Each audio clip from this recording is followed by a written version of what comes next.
कर्मों की सजा, जीवन बदलने वाली कहानी। एक सच्चे इंसान की सच्ची कहानी। एक गांव में जयवीर बहुत ईमानदार और सच्चे इंसान था। वह कभी किसी को बुरा करना तो बहुत दूर की बात, बुरा सोचना भी उसके लिए किसी अपराध से कम नहीं था। एक दिन गांव में एक व्यापारी आलू खरीदने आया था। उसकी मुलाकात सबसे पहले जयवीर से हुई।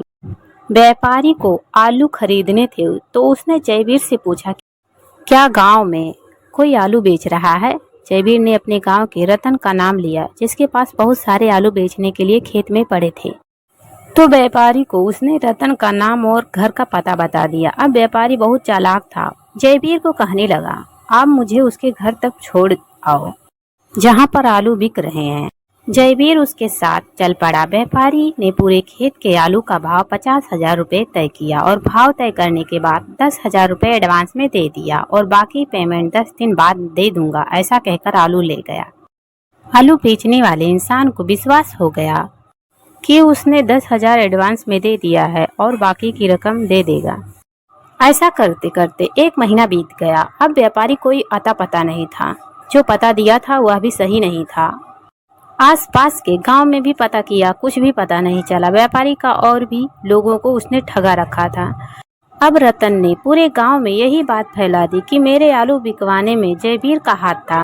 मैंने इसके विश्वास पर व्यापारी को आलू बेच दिया। अगर ये साथ ना आता तो मैं उसके साथ उधार ना करता। अब रतन ने गांव में पंचायत कर लोगों को इकट्ठा किया और पंचायत ने सारी बात सुनकर जयवीर को बाकी रकम 40,000 देने का फैसला सुनाया। अब दंड देना पड़ा। उसका दोष सिर्फ इतना था कि वह व्यापारी के साथ गया था।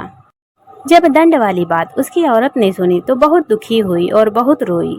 हमारा क्या कसूर था जो यह दंड हमें आज देना पड़ा? यह बात आज से 30 साल पहले की है, जब 40,000 की कीमत बहुत होती थी।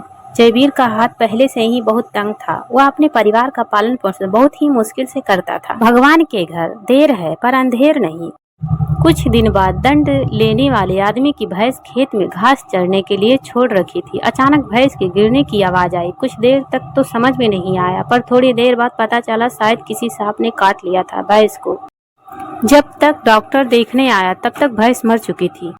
भैंस की कीमत 50,000 तक की थी, जो बहुत दूध देती थी। जयवीर के ऊपर दंड लगाया और भगवान ने भैंस मरने का दंड रतन को दे दिया। घर से दूध भी गया और भैंस भी गई। अब गांव में सबकी जुबान पर यही बात थी कि कभी किसी बेकसूर को इतनी सजा मत दो। अगर किसी की दुआ में ताकत होती है तो बद्दुआ में उससे भी ज्यादा होती है। कहानी से शिक्षा हमें यह मिलती है, परमात्मा सबका हिसाब किताब यहीं पर कर देता है। इसीलिए कभी किसी गरीब के बच्चों का मुंह की रोजी रोटी मत छीनो। ऊपर वाला पता नहीं क्या सजा दे देता है। हमेशा भगवान से डरो, लोगों से नहीं। यह एक सच्ची कहानी है।